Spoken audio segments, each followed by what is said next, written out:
नमस्कार दोस्तों। आइए बात करते हैं संयुक्त राष्ट्र संघ के बारे में। काफ़ी इंपॉर्टेंट क्वेश्चन बनते हैं। कैसे भी एग्जाम की तैयारी करते हैं यहाँ से प्रश्न पक्के पूछे जाते हैं। संयुक्त राष्ट्र संघ की बात करें, इसे इंग्लिश में यूएनओ के नाम से जाना जाता है, यानी कि इसको यूनाइटेड नेशंस ऑर्गेनाइजेशन बोलते हैं। शॉर्ट फॉर्म में यूएनओ है। और नोट करने वाली बात यहाँ पर ये हो जाएगी, 1950 के बाद से इसका नाम है यूएन, यानी कि आज इसे हम यूएन के नाम से जानते हैं। स्थापना 24 अक्टूबर 1945 को होती है। अमेरिका के उस टाइम के राष्ट्रपति फ्रैंकलिन डी रूजवेल्ट और ब्रिटिश प्रधानमंत्री विंस्टन चर्चिल के प्रयासों से, उनके एफर्ट्स से स्थापना सैन फ्रांसिस्को अमेरिका के अंदर होती है 24 अक्टूबर 1945 को। तो 3-4 टाइप के यहाँ से क्वेश्चन बनते हैं। यदि आपसे पूछे कि स्थापना किस दिन होती है, 24 अक्टूबर 1945 को। स्थापना कहाँ पर होती है, सैन फ्रांसिस्को यूएसए में। किसके प्रयासों के माध्यम से होती है, अमेरिकी राष्ट्रपति रूजवेल्ट और ब्रिटिश प्रधानमंत्री विंस्टन चर्चिल के प्रयासों से। मुख्यालय की बात करें, काफी इंपॉर्टेंट है, मैनहट्टन, यानी कि 55 वाटर स्टेट। मैनहट्टन एक आइलैंड का नाम है, एक द्वीप का नाम है, न्यूयॉर्क में है और अमेरिका में इसकी स्थापना होती है। स्थापना के समय इसमें कुल मिला के 51 देश थे, जिसमें भारत भी शामिल था। तो भारत यूएन का संस्थापक सदस्य देश है। स्थापना के समय 51 कंट्री थे, लेकिन वर्तमान की बात करते हैं तो इसमें कुल मिला के 193 देश है। 193 देश में कौन सा बनता है, दक्षिणी सूडान बनता है 2011 में।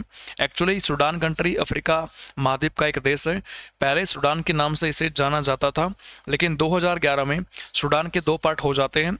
साउथ में जो कंट्री बनता है उसको बोला गया साउथ सूडान। 2011 में कंट्री बना और जैसे ही कंट्री बनता है, साथ में इसने जन्म के साथ ही यूएन को इसने ऐड कर लिया, यूएन में शामिल हो जाता है। सदस्यों का चयन सुरक्षा परिषद की अनुशंसा पर महासभा के द्वारा किया जाता है। अब ये महासभा क्या है, इसको हम आगे पढ़ने वाले हैं। भारत यूएन का संस्थापक सदस्य देश है, काफी इंपॉर्टेंट है। महासचिव की बात करते हैं तो सेक्रेटरी जनरल जो होते हैं, प्रथम कौन थे, त्रिगवेली नॉर्वे कंट्री से 1946 से 1952 तक। और वर्तमान में कौन है, एंटोनियो गुटेरेस है, पुर्तगाल से 2017 से कंटिन्यू बने हुए हैं इस पद पे। महासचिव अगर पूछे आपसे एग्जाम में तो आप आराम से बता सकते हो कि वर्तमान में इसके एंटोनियो गुटेरेस है पुर्तगाल से, और प्रथम थे त्रिगवेली नॉर्वे से। संयुक्त राष्ट्र की भाषाओं की बात करते हैं, इसमें कुल मिला के 6 लैंग्वेज शामिल होती है, यानी कि अंग्रेजी, फ्रेंच, रूसी, चीनी, स्पेनिश और अरबी। लेकिन जिन 2 भाषाओं में काम किया जाता है वो भाषाएं कौन सी, आपकी अंग्रेजी और फ्रेंच हो जाएगी। इंपॉर्टेंट है, ये भी चीजें यहाँ से ही बनती है। यानी आपसे पूछ लेगा कि कितनी भाषाएं हैं यूएन की, तो आप जवाब करोगे कि भाषाएं कुल मिला के इसमें 6, लेकिन कार्यकारी भाषाएं कौन सी है जिसमें काम किया जाता है वो मात्र 2 ही भाषा है, यानी अंग्रेजी और फ्रेंच। ध्वज की बात करते हैं तो नीली पृष्ठभूमि है ध्वज की, आप इसको गूगल पे देख सकते हैं। विश्व का मानचित्र इस पे बना हुआ है और जैतून की शाखाओं का हार पहने हुए हैं। तो इस प्रकार से इसका मानचित्र बनता है, यानी कि इसकी जो पृष्ठभूमि है, बैकग्राउंड जो है वो ब्लू है टोटली। बैकग्राउंड कैसा है, बैकग्राउंड सर ब्लू है बिल्कुल इस तरीके से। और इस ब्लू बैकग्राउंड के ऊपर बना है विश्व का मानचित्र, इनके वर्ल्ड का मैप बना हुआ है। और वर्ल्ड का मैप बीच में सेंटर में बना है, वाइट वाइट करके इस तरीके से सेंटर में बना है, इस तरीके से यहाँ पर मैप बना है वर्ल्ड का। और वर्ल्ड का मैप है, इसके चारों तरफ में क्या है, जैतून की, इस साइड में और साइड में क्या है, जैतून की पत्तियों का हार पहने हैं। तो ये इस प्रकार से ध्वज बनता है यूएन का। उसके बाद में यूएन काम क्या करता है, उद्देश्य क्या है, यूएन का उद्देश्य है अंतर्राष्ट्रीय शांति सुरक्षा को बनाए रखना। पूरी दुनिया, पूरा वर्ल्ड 2 वर्ल्ड वार झेल चुका है। जैसे प्रथम वर्ल्ड वॉर जो है ये हुआ था आपका 1914 से 1918 तक। और सेकंड वर्ल्ड वॉर की बात करते हैं, ये होता है 1939 से 1945। जैसा कि आप जानते हैं कि अमेरिका के 2 शहर, जापान के 2 शहर जो आपके हैं हिरोशिमा और नागासाकी, तो उनके ऊपर अमेरिका के द्वारा परमाणु बम गिराए गए थे 1945 में, 6 अगस्त को और 9 अगस्त को, है ना। तो तब जाके सेकंड वर्ल्ड वॉर की समाप्ति होती है। 2 विश्व युद्ध झेले हैं पूरी दुनिया ने। उसके बाद में अंतर्राष्ट्रीय शांति को बनाए रखे, यानी कि दोबारा से ऐसी कोई भी सिचुएशन उत्पन्न ना हो जिससे कि अपने को तीसरा विश्व युद्ध झेलना पड़े। तो अंतर्राष्ट्रीय, यानी कि पूरे वर्ल्ड के अंदर शांति सुरक्षा बनाए रखने के लिए यूएन की स्थापना होती है। दूसरा क्या है, इसमें अंतर्राष्ट्रीय आर्थिक व्यवस्था की स्थापना करना, यानी कि जो इकोनॉमी होती है विभिन्न देशों की। अब इकोनॉमी को देखना पड़ेगा, क्योंकि जब विश्व युद्ध झेले कंट्री ने तो उसके बाद में बहुत सारे देश ऐसे थे जो इकोनॉमिकली काफ़ी डाउन चले गए थे, उनकी कंडीशन काफ़ी डाउन चली गई थी, क्योंकि जितना पैसा उनके पास में था वो सारा पैसा उन्होंने डिफेंस में, रक्षा में खर्च कर दिया। तो उसके बाद में काफ़ी देश डूब जाते हैं, उनके पास में इतना पैसा नहीं बचता है, ना सरकार के पास पैसा बचता है ना जनता के पास में। तो मंदी की मार भी यहाँ पर झेलनी पड़ी थी। उसके बाद में आर्थिक व्यवस्था को सही से बनाए रखना है, स्थापना करना है, तो ये दो यहाँ पर उद्देश्य बनते हैं। यूएन के अंगों की बात करते हैं तो जैसे इसमें भाषाएं 6 आती हैं, वैसे ही यूएन के अंग पार्ट कितने होते हैं? 6 होते हैं। इसमें से इंपॉर्टेंट आपके जैसे महासभा के बारे में क्वेश्चन पूछता है, सुरक्षा परिषद की बात करते हैं, सिक्योरिटी काउंसिल यहाँ से क्वेश्चन आते हैं, सचिवालय से क्वेश्चन आते हैं, अंतर्राष्ट्रीय न्यायालय से भी क्वेश्चन आते हैं, और 5वां और 6वां हो जाएगा न्यास परिषद और आर्थिक व सामाजिक परिषद। तो कुल मिला के यहाँ पर ये 6 अंग बनते हैं संयुक्त राष्ट्र के। आइए एक ही करके जानने का प्रयास करते हैं, लेकिन यहाँ पर नोट करने वाली बात क्या है, अंतर्राष्ट्रीय न्यायालय को छोड़कर बाकी जितने भी इसके अंग होते हैं उनका मुख्यालय कहाँ पर है? न्यूयॉर्क यूएसए के अंदर स्थित है। तो ये भी काफ़ी इंपॉर्टेंट है। तो यहाँ से सवाल उठता है कि सर अगर 6 अंगों में से सिर्फ हमने अंतर्राष्ट्रीय न्यायालय को छोड़ा है तो बाकी सबके तो हेडक्वार्टर हो जाएंगे मैनहट्टन द्वीप न्यूयॉर्क यूएसए के अंदर। तो सर ये न्यायालय जो है, मुख्यालय जो है न्यायालय का, ये कहाँ पर है? ये रहेगा द हेग, नीदरलैंड के अंदर।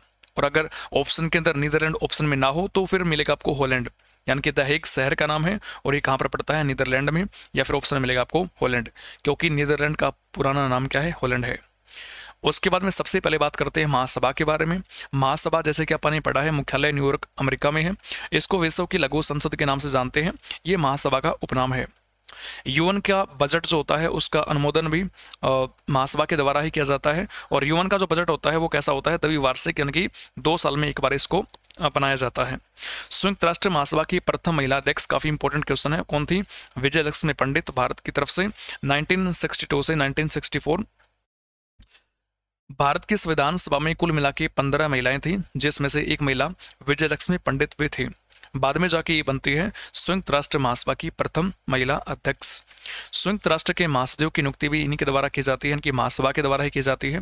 अंतर्राष्ट्रीय न्यायालय के न्यायाधीशों का भी चुनाव भी यही महासभा करती है। तो ये कुछ इंपॉर्टेंट क्वेश्चन बनते हैं, कथन वाइज आपसे पूछ सकता है। सुरक्षा परिषद के 10 अस्थायी सदस्यों का चुनाव भी यही करते हैं, तो ये भी काफी इंपॉर्टेंट क्वेश्चन बनता है। अब ये सुरक्षा परिषद क्या है, इसको हम आगे पढ़ने वाले हैं। महासभा में हिंदी में भाषण देने वाले भारत के प्रथम भारतीय प्रधानमंत्री कौन थे? तो अटल बिहारी वाजपेयी, जिन्होंने 1977 में भाषण दिया था संयुक्त राष्ट्र की महासभा में।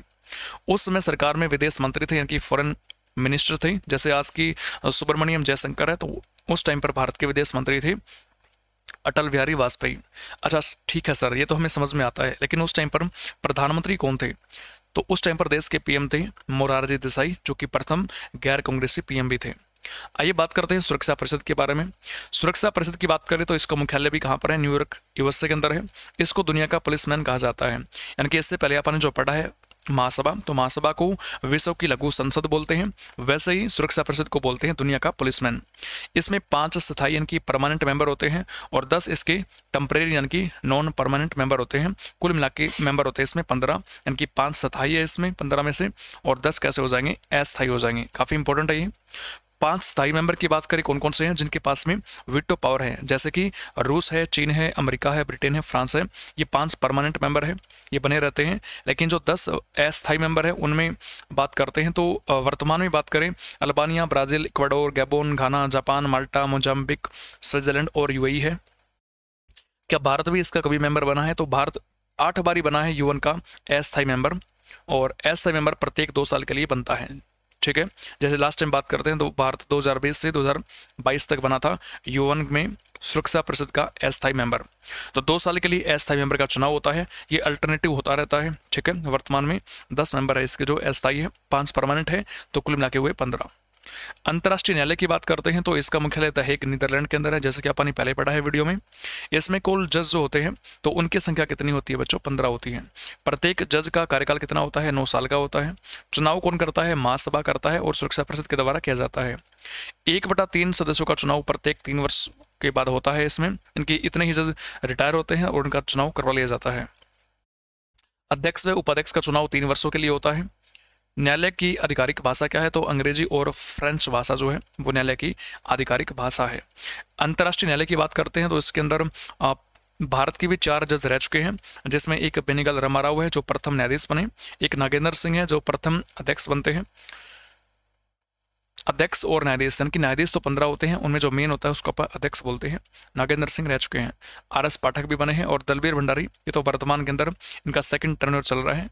अभी वर्तमान में क्या है, दलबीर भंडारी अंतर्राष्ट्रीय न्यायालय के अंदर मेंबर है। आइए बात करते हैं यहाँ से एक और पॉइंट की, आल्सो नोन एज विश्व का न्यायालय, ठीक है, ये तो कहा जाता है, लेकिन आपको मैं एक और अपडेट यहाँ पर देना चाहूँगा। तो अपडेट ये है कि जैसे आपको बताया मैंने कि जो अंतर्राष्ट्रीय न्यायालय होता है तो उसके अंदर जज होते हैं। अब जज के अंदर एक क्या बनता है बच्चों, अध्यक्ष बनता है। तो यहाँ से एक बहुत ही अच्छा क्वेश्चन ये बनता है कि वर्तमान में अभी की न्यूज़ है लेटेस्ट, ये अंतर्राष्ट्रीय न्यायालय फरवरी की न्यूज़ है, तो उसके अंदर कौन बने हैं, इसके अध्यक्ष कौन बने हैं। तो जुआन ई डोंग्यू थे पहले ही, अभी नवाफ सलाम बने हैं, ठीक है, नवाफ सलाम वर्तमान में कौन बने हैं अंतर्राष्ट्रीय न्यायालय के अध्यक्ष। तो आपको यहाँ से पॉइंट नोट करना है, नवाफ सलाम बने हैं। नवाफ सलाम का संबंध किस कंट्री से रहेगा, किस देश से, तो ये लेबनान देश से संबंध रखते हैं। इजराइल के पास में एक देश पड़ता है लेबनान, वहां से संबंध रखते हैं, लेबनानी है। ये पॉइंट भी आपको यहाँ से पढ़ना है, ठीक है। अभी बच्चों मिलते हैं नेक्स्ट क्लास में, तब तक के लिए सभी को जय हिंद,